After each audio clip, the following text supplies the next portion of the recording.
look up into the heavens on the day of the eclipse, you know what you find?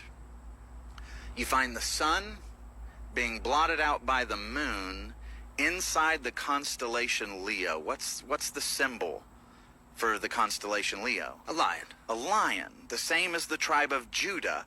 And what star is caught up in the sky right alongside the sun and the moon? Venus, Ishtar. And so the three celestial beings, the sun, the moon, and Venus, that are above all of their kings to show divine favor over all their kings, when this eclipse happens, God is putting a poem, a dance in the sky that takes those three celestial things in the sky and shows that the Amorite king does not have the favor of the heavens. Straight hypocrites. I have always found this to be a hypocritical nature within the Bible. And that is the situation like this one. So your Bible tells you that anytime somebody practices sorcery or practice divination or they practice astrology, that it is a sin, that it is evil, that you're not supposed to do those things.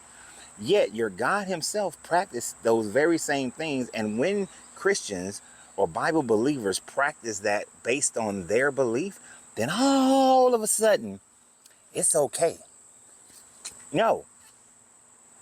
It's one or the other. You cannot have it both ways. And that is a major problem that I always had with the Bible when that caused me to start deconstructing from it. On one hand, God says that, hey, do not look to the heavens for signs and wonders. Yet, the sign and wonder for Jesus to be born was a star in the east, which is actually taken from an Egyptian, a Kemetic storyline of Asar, Aset, and the birth of Horus, Heru.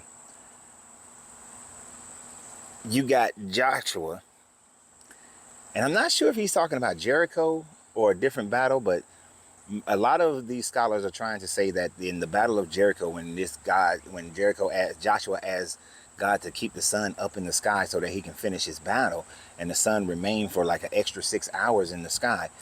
Some are trying to say that it was a solar eclipse because in and around 1207, there was definitely a solar eclipse, and around 1430 something, there was another solar eclipse at that time frame.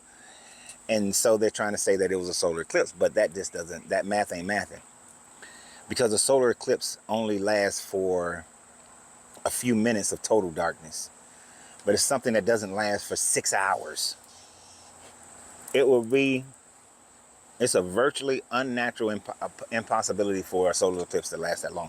Plus, it will be the exact opposite of what Joshua was asking for if it was a solar eclipse, because he was asking for the light. He needed to see, to be able to see the enemy, keep the light on, not fighting the darkness is what he was asking for. So a solar eclipse does not work in this fashion to keep the sun up for an extra 6 hours. Plus, if the sun was kept up for another 6 hours, now that would be a story that people all around the world would have the same story at the same time if that happened, whether it is the 14th century or the 12th century or the 13th century, well, the 14th century, 13th century, or 12th century. If it had happened in any of those times frame, we're coming out of the Bronze Age, getting ready to go into the Iron Age. Information was being recorded more accurately. It would have been known throughout the world, in the Americas, in Australia, all these people who were in existence at the time frame, the Minoans, the Mycenaeans, the Kemetics, the Chinese dynasties, all these people would have recorded this long ass day that happened on the exact same day. Yet, they don't. They do not. Trying to use an eclipse to justify the sun staying up. Think about that. Trying to use an eclipse to justify a story that says that the sun stayed out longer. Is this person expecting you to be so caught up in your faith that you're too stupid to critically think through it and recognize the bullshit that he's pandering? And then he's committing sin because he's doing astrology, talking about Venus and Ishtar and the moon, the goddess. And to the Babylonians, the moon was the goddess sin, and the sun and worshiping of the sun. So yeah, it's a whole bunch of BS. But y'all have a great day. And remember always, you have to free yourself to be yourself, because your greatness is non-negotiable.